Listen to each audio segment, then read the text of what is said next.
first time was probably Embarcadero. Embarcadero, yeah, for sure. Kind of met everyone, unless you're getting harassed. I kind of just kept my head down and skated, but I did get harassed. I mean, people were just asking me for money. It was more like, you know, Carl Watson trying to get $1 out of me. Shut up. Always. I think I told him once, I was like, you don't even know my name. I'm not gonna give you $1. Of course. Shut up, dude. I mean, he was setting trends. He's a fashion icon. He was totally setting trends. I mean, you know, it's like, that's what happens. Yeah, I was very heavily influenced by Crisscross. Yep. Did you? I ollied the guns. When? Remember, like, Pupecki kickflipped it?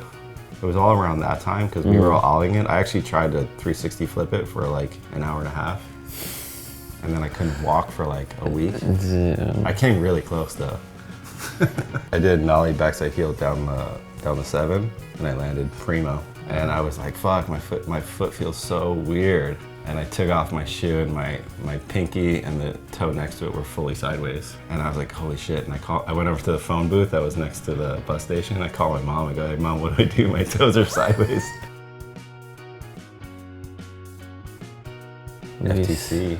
FTC. Did we ever arrive at a DC tour, super tour? Yeah, we did some super tours. Those were always fun. I remember Mike had a red do-rag and he was doing nitrous.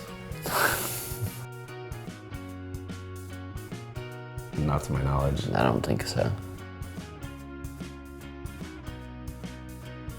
I don't remember the actual time I met him, but all I remember is he was just always around, and we were just always skating together, and we were at the same level of skating, so we just, you know, we were always like challenging each other, like 360 ollie or 360 flip, and we were always kind of just together. And then, you know, Keenan being Keenan, he would just, you know, all of a sudden just pretty much be living at your house. So he becomes your best friend no matter what. He was happy all the time, laughing. That's something he always brought to the table was, you know, he kind of just made everyone feel comfortable and made everything happy. You know, so, you know, you kind of never saw Keenan's downtime, you know, like when is Keenan upset or, you know, that it's always a fun time, a party, you know, let's do something fun.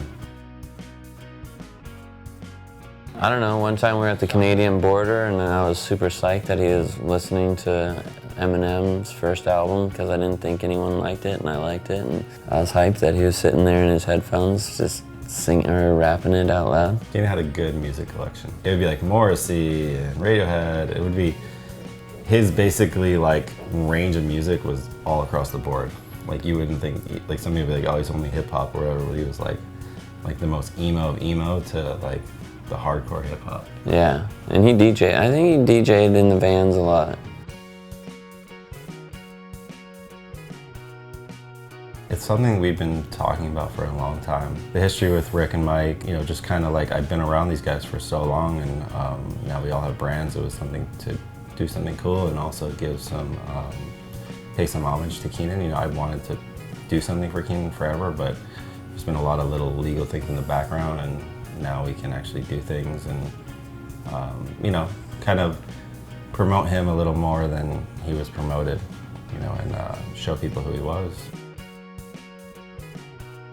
He knew he was a player. Keenan was having a good time. I was so jealous of just stories he would always tell. He'd get back from Australia and I was just like, fuck, man. Glad to see you. I had a funny dream and you were wearing